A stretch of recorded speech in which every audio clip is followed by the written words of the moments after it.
Welcome to SSC maker. आज है 31 दिसंबर 2020 और 31 दिसंबर से करंट अफेयर्स के जितने भी इम्पॉर्टेंट क्वेश्चन बन सकते हैं सारे हम इस वीडियो में डिस्कस करेंगे और हर क्वेश्चन से रिलेटेड इम्पॉर्टेंट फैक्ट भी मैं आप लोग को बताऊंगी।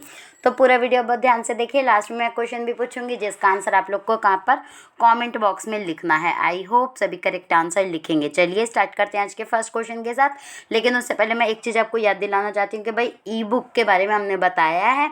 स्पेशल ई बुक एसएससी मेकर की पूरी टीम ने लॉन्च करी है, ठीक है, जिसमें 1500 से ज़्यादा क्वेश्चन है। साइंस के 20 सेट, जनरल अवेयरनेस के 20 सेट, जीएस वन लाइनर के 25 सेट, मैथ्स और रीजनिंग के 110 और 100 मोस्ट इंपॉर्टेंट और मोस्ट रिपीटेड क्वेश्चन, जिसका प्राइस है सिर्फ और सिर्फ 49 रुपीज़। बहुत नॉमिनल से इसका चार्ज है। आई होप ये PDF ये ई बुक सब लोग परचेज करेंगे क्योंकि बहुत ज़्यादा इंपॉर्टेंट है, ठीक है, और बहुत ज़्यादा बेनिफिशियल भी है, इसलिए आप लोग ज़रूर से ज़रूर परचेज करिए। बहुत रिकमेंडेड है इस वजह से। चलिए देखते हैं आज का फर्स्ट क्वेश्चन क्या कहता है। फर्स्ट क्वेश्चन की अगर हम लोग बात करें तो प्रधानमंत्री ने ईस्टर्न डेडिकेटेड फ्रंट कॉरिडोर के न्यू भावपुर में खुर्जा खंड का उद्घाटन किस राज्य में किया। तो इसके करेक्ट आंसर की अगर हम लोग बात करें तो इसका करेक्ट आंसर क्या बन जाता है। इसका करेक्ट आंसर है उत्तर प्रदेश, यूपी इसका करेक्ट आंसर है, ठीक है। अगर हम लोग बात करें प्रधानमंत्री नरेंद्र मोदी ने वर्चुअल माध्यम से ईस्टर्न डेडिकेटेड फ्रंट कॉरिडोर के न्यू खुर्जा खंड का उद्घाटन किया।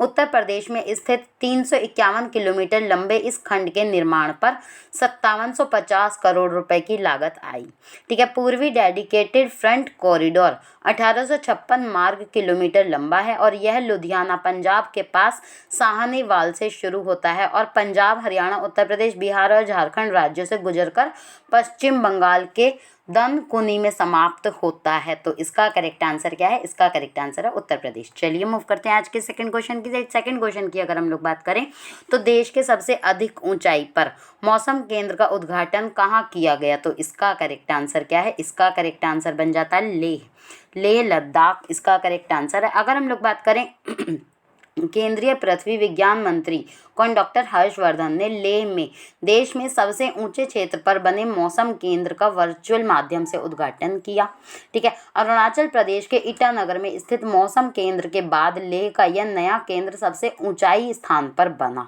बनेगा, ठीक है, और समुद्री तल से इसकी ऊंचाई लगभग 3500 मीटर की है, ठीक है। समुद्र तल से नापी जाती है ऊंचाई, तो इसकी ऊंचाई समुद्र तल से कितनी है, 3500 मीटर है। तो इसका करेक्ट आंसर है लेह लद्दाख। चलिए मूव करते हैं आज के अगले प्रश्न की साइड। थर्ड क्वेश्चन की बात करें तो भारत का पहला पॉइंटर पार्क परागण में मददगार कीट पतंगों और पक्षियों के संरक्षण के लिए कहाँ स्थापित किया गया। तो इसका करेक्ट आंसर है हल्द्वानी, मतलब उत्तराखंड। कहाँ पर है, ओ सॉरी, हाँ जी, इसका करेक्ट आंसर है उत्तराखंड, हल्द्वानी, ठीक है। अगर हम लोग बात करें परागण में मददगार कीट पतंगों और पक्षियों के संरक्षण के लिए देश का पहला पॉलिनेटर पार्क उत्तराखंड में हल्द्वानी के FDI में तैयार हो गया। यह उत्तराखंड ही नहीं देश का पहला पॉलिनेटर पार्क है। ये पूरे देश का ही पहला पॉलिनेटर पार्क है जो कि कहाँ पर, उत्तराखंड के हल्द्वानी में तैयार हुआ, ठीक है। लगभग 4 एकड़ में फैले इस पार्क को वन अनुसंधान केंद्र ने विकसित करा और इसमें मधुमक्खियों और पक्षियों की करीब 40 प्रजातियों को संरक्षित करके रखा गया है, ठीक है। उत्तराखंड की राजधानी की बात करें, मेरे ख्याल सबको पता होनी चाहिए, देहरादून वहाँ की राजधानी है। मुख्यमंत्री त्रिवेंद्र सिंह रावत हैं और राज्यपाल बेबी रानी मौर्य है। तो इसका करेक्ट आंसर क्या है। इसका करेक्ट आंसर है उत्तराखंड। चलिए मूव करते हैं आज के अगले प्रश्न की साइड। किसे global alliance for vaccine and immunisation ने गावी बोर्ड के सदस्य के रूप में मनोनीत किया। तो इसके करेक्ट आंसर की अगर हम लोग बात करें तो इसका करेक्ट आंसर है डॉक्टर हर्षवर्धन। गावी की फुल फॉर्म की बात करें तो क्या होती है, जैसा कि मैंने बताया, the global alliance for vaccine and immunisation. ये फुल फॉर्म एब्रीविएशन से रिलेटेड क्वेश्चन में पूछी जा सकती है, ठीक है। केंद्रीय स्वास्थ्य और परिवार कल्याण मंत्री कौन, डॉक्टर हर्षवर्धन को global alliance for vaccine and immunisation ने गावी बोर्ड के सदस्य के रूप में मनोनीत किया। डॉक्टर हर्षवर्धन गावी बोर्ड में उत्तर पूर्व क्षेत्र के क्षेत्रीय कार्यालय, पश्चिमी प्रशांत क्षेत्रीय कार्यालय का प्रतिनिधित्व करेंगे। ठीक है, और वह इस बोर्ड में 2021 से लेकर 2023 तक भारत का प्रतिनिधित्व भी करेंगे। गावी बोर्ड विश्व स्तर पर टीकाकरण कार्यक्रम की निगरानी और क्रियान्वयन करता है। तो इसका करेक्ट आंसर क्या है? इसका करेक्ट आंसर है डॉक्टर हर्षवर्धन। चलिए मूव करते हैं आज के अगले प्रश्न की साइड। निम्नलिखित में से किस फुटबॉलर को दशक के सर्वश्रेष्ठ फुटबॉलर के अवार्ड से नवाजा गया? तो इसका करेक्ट आंसर है क्रिस्टियानो रोनाल्डो। जी हाँ, क्रिस्टियानो रोनाल्डो इसका करेक्ट आंसर है। अगर हम लोग बात करें, स्टार फुटबॉलर क्रिस्टियानो रोनाल्डो को दुबई ग्लोब सॉकर अवार्ड्स में दशक का सबसे बेहतरीन खिलाड़ी चुना। ठीक है, अगर हम लोग बात करें, रोनाल्डो ने लियोनेल मैसी को पीछे छोड़ते हुए इस अवार्ड को अपने नाम किया। क्रिस्टियानो के अलावा पेप को दशक का बेस्ट कोच भी चुना गया। ठीक है, तो इसका करेक्ट आंसर है क्रिस्टियानो रोनाल्डो। आप ये इमेज देख पा रहे हैं, बहुत सारे बच्चों ने देखा भी होगा फोटोज में। चलिए मूव करते हैं आज के अगले प्रश्न की साइड। किस प्रख्यात नृत्य इतिहासकार और आलोचक का 87 वर्ष की आयु में निधन हो गया? तो इसका करेक्ट आंसर है सुनील कोठारी। जी हाँ, सुनील कोठारी इसका करेक्ट आंसर है। अगर हम लोग बात करें, प्रख्यात नृत्य इतिहासकार और आलोचक सुनील कोठारी का 87 वर्ष की उम्र में निधन हो गया। उन्हें साल 2001 में चौथे सर्वोच्च नागरिक पुरस्कार पद्मश्री से नवाजा गया था। उन्होंने भारतीय शास्त्रीय नृत्यों पर 20 पुस्तकें भी लिखी और भरतनाट्यम, कथक तथा मणिपुरी नृत्य रूपों में विस्तार से लिखा। तो इसका करेक्ट आंसर है सुनील कोठारी। चलिए मूव करते हैं अगले प्रश्न की साइड। संयुक्त राज्य अमेरिका ने किस साल के अंत तक चंद्रमा पर पहला परमाणु रिएक्टर स्थापित करने की योजना तैयार करी? तो इसका करेक्ट आंसर है 2026 इसका करेक्ट आंसर है। संयुक्त राज्य अमेरिका ने साल 2026 के अंत तक चंद्रमा पर पहला परमाणु रिएक्टर स्थापित करने की योजना को तैयार किया। ठीक है, अमेरिकी ऊर्जा विभाग नासा के सहयोग से 2021 की शुरुआत में इसके डिज़ाइन का प्रस्ताव रखा जाएगा और साथ के साथ यह हाल ही में व्हाइट हाउस के निर्देश के बाद अधिक गति मिली इसको। नासा से चांद की सतह पर एक फिजन सरफेस पावर प्रोजेक्ट भी शुरू करने को कहा गया। इसकी क्षमता 40 किलोवाट की होगी और यह सिस्टम चांद पर अमेरिका की लगातार मौजूदगी और मंगल के भावी दौरों को भी सपोर्ट करेगा। तो इसका करेक्ट आंसर है 2026। चलिए मूव करते हैं आज के अगले प्रश्न की साइड। हाल ही में प्रधानमंत्री नरेंद्र मोदी ने किस शहर में देश की पहली ड्राइवर रहित मेट्रो रेल का उद्घाटन किया? तो इसका करेक्ट आंसर है दिल्ली। जी हाँ, न्यू दिल्ली इसका करेक्ट आंसर है, इंडिया की कैपिटल, जैसे कि आप सभी को पता है। प्रधानमंत्री नरेंद्र मोदी ने 28 दिसंबर 2020 को राजधानी दिल्ली में देश की पहली ड्राइवर रहित मेट्रो रेल का उद्घाटन किया। देश में ड्राइवर रहित इस पहली मेट्रो रेल का संचालन दिल्ली मेट्रो की 38 किलोमीटर लंबी लाइन यानी कि मैजेंटा लाइन पर किया गया। ठीक है, दिल्ली मेट्रो जो कि मौजूदा समय में देश की सबसे बड़ी शहरी रैपिड ट्रांजिट प्रणाली है। ठीक है, और उन्होंने 24 दिसंबर 2002 को शाहदरा और 30 हजारी स्टेशन के बीच 8.4 किलोमीटर लंबे मार्ग पर परिचालन को शुरू किया था। मतलब सबसे पहले 2002 में शाहदरा से लेकर 30 हजारी के 8.4 किलोमीटर लंबे मार्ग पर का परिचालन शुरू किया था। तो इसका करेक्ट आंसर क्या है? न्यू दिल्ली। चलिए मूव करते हैं आज के अगले प्रश्न की साइड। हाल ही में सुगाथा कुमारी का निधन हो गया। निम्न में से वे किस क्षेत्र से संबंधित थी? तो इसका करेक्ट आंसर है कवि।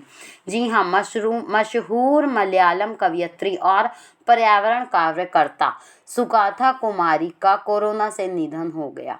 ठीक है, तिरुवनंतपुरम के जवाहर बाल भवन के प्रिंसिपल रही Sugatha Kumari Kerala state institute of children literature द्वारा प्रकाशित एक पत्रिका थलीर की प्रधान संपादक भी थी। थलीर, ठीक है। प्रकृति संरक्षण समिति और अभय के संस्थापक सचिव रही सुगथा कुमारी को समाज सेवा के लिए लक्ष्मी पुरस्कार भी मिला था। तो इसका करेक्ट आंसर है कवयित्री। चलिए मूव करते हैं आज के अंतिम प्रश्न की साइड।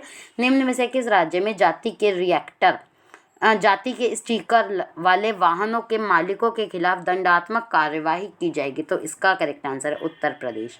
यूपी इसका करेक्ट आंसर है। अगर हम लोग बात करें, उत्तर प्रदेश सरकार ने वाहनों पर जाति सूचक शब्दों के खिलाफ सख्त कार्यवाही करने के लिए ये मतलब योजना तैयार की है कि भैया जाति जो एंड में लिख देते हैं ना, जैसे व्हीकल होते हैं, जैसे बाइक वगैरह है, स्कूटी वगैरह है और ये कार वगैरह हैं, 4 व्हीलर्स 2 व्हीलर सभी हैं, तो उनमें जो लोग यादव होते हैं वो यादव लिख देते हैं। ठीक है, जैसा आप यहाँ पर देख पा रहे हैं इस इमेज में, स्कूटी के पीछे लिखा हुआ है यादव नंबर प्लेट पर, ये कार में लिखा है गुज्जर, तो जाट जैसे ये सब लिखा होता है, तो इन पर सख्त कार्यवाही करने की योजना बनाई है उत्तर प्रदेश की गवर्नमेंट ने। ठीक है, ये स्टिकर को हटाने के लिए बोला है, और ऐसी ऐसी गाड़ियों को जो नहीं हटा रहे हैं उनको सीज कर लिया जाएगा। ठीक है, तो इसका करेक्ट आंसर है उत्तर प्रदेश। अगर हम लोग बात करें कल के क्विक रिवीजन की, तो आईसीसी ने महेंद्र सिंह धोनी को दशक के ICC spirit of the cricket award से नवाजा। ठीक है, आईसीसी ने विराट कोहली को दशक का सर्वश्रेष्ठ वनडे प्लेयर भी चुना। एमपी ने लव जिहाद के खिलाफ सख्त कानून बनाने के लिए धर्म स्वातंत्र्य विधेयक 2020 को मंजूरी दी। सुशासन दिवस 25 दिसंबर को मनाया जाता है। ठीक है, प्रधानमंत्री नरेंद्र मोदी हाल ही में जम्मू कश्मीर में सेहत स्वास्थ्य बीमा योजना का शुभारंभ किया। प्रधानमंत्री के द्वारा केंद्र सरकार ने ड्राइविंग लाइसेंस, वाहन पंजीकरण और फिटनेस प्रमाण पत्र जैसे महत्वपूर्ण दस्तावेजों की वैधता को 31 मार्च 2021 तक के लिए एक्सटेंड कर दिया। ठीक है, भारतीय नौसेना ने वियतनाम की नौसेना के बीच समुद्री सहयोग और संपर्क को बढ़ावा देने के प्रयासों के तहत दक्षिण चीन सागर में पैसेज नाम की एक्सरसाइज का वो मतलब एक्सरसाइज की। ठीक है, यूपी के स्कूल पाठ्यक्रम में सिख गुरुओं का इतिहास भी शामिल किया जाएगा, यूपी गवर्नमेंट ने ऐसा डिक्लेयर करा। ठीक है, तो ये क्विक रिवीजन है 30 दिसंबर की। आई होप सब लोगों को अच्छे से याद हो गए होंगे वन लाइनर के फॉर्म में करंट अफेयर। तो चलिए देखते हैं कल के क्वेश्चन का आंसर जो हमने वीडियो में दिया था। राष्ट्रीय उपभोक्ता अधिकार दिवस मतलब नेशनल कंज्यूमर राइट्स डे निम्न में से किस दिन मनाया जाता है? तो ये मनाया जाता है 24 दिसंबर को। बहुत सारे बच्चों ने करेक्ट आंसर लिखा था, मैं उन सभी का थैंक्स करना चाहती हूँ और उम्मीद करती हूँ आज भी सभी बच्चे करेक्ट आंसर लिखेंगे। और हाँ, एक चीज़ और मैं आपको याद दिलाना चाहती हूँ कि भाई जो ई बुक है ना वो बहुत ज़्यादा इंपॉर्टेंट है। ठीक है, अगर आप लोगों को यकीन नहीं होता तो भाई बहुत सारे बच्चे कमेंट करते हैं वीडियो के नीचे, तो वो कमेंट भी पढ़ लिया कीजिए। उन लोगों को सचमुच में बेनिफिट हुआ है तभी वो लोग कमेंट कर रहे हैं। तो अगर आपने अभी तक भी ये ई बुक को परचेज़ नहीं किया तो फटाफट से परचेज़ कर लो, क्योंकि बहुत सारे बच्चों का एग्जाम अभी रहता है। ठीक है, फेज़ 1 में बहुत कम बच्चों का एग्जाम हुआ है, फेज़ 2 फेज़ 3 फेज़ 4 बहुत सारे फेजेज़ हैं, 3-4 फेज़ और बचे हैं, जो 4 फेज़ और बचे हैं लगभग।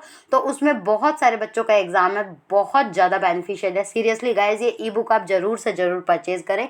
और हाँ, एक बच्चे ने लिखा था कि भाई कैसे परचेज़ करनी है, तो डिस्क्रिप्शन बॉक्स में लिंक मिलेगा, वहाँ पर डायरेक्टली आप क्लिक करके वहाँ पर तुरंत प्रोसेस हो जाएगा, तुरंत से पेमेंट का लिंक ओपन हो जाएगा, वहाँ पर पे करते ही आपको PDF मिल जाएगी। ठीक है, तो बहुत इजी तरीका है। आई होप सब लोगों को समझ में आया होगा, सब लोग परचेज करेंगे। ठीक है, अगर हम नेक्स्ट क्वेश्चन आज के क्वेश्चन की बात करें तो किस राज्य सरकार ने विश्व के सबसे बड़े हॉकी स्टेडियम बनाने की घोषणा करी? ये 4 ऑप्शन है, इनमें से एक ऑप्शन करेक्ट है। आई होप सभी करेक्ट आंसर लिखेंगे। और अगर आपने वीडियो को अभी तक शेयर नहीं किया तो फटाफट से अपने सभी दोस्तों में वीडियो को शेयर करें, जिससे सभी बच्चे वीडियो का लाभ उठा पाए। अच्छे से अपनी तैयारी करिए। All the very best. Thanks for watching this video. Have a good day. Bye bye. Take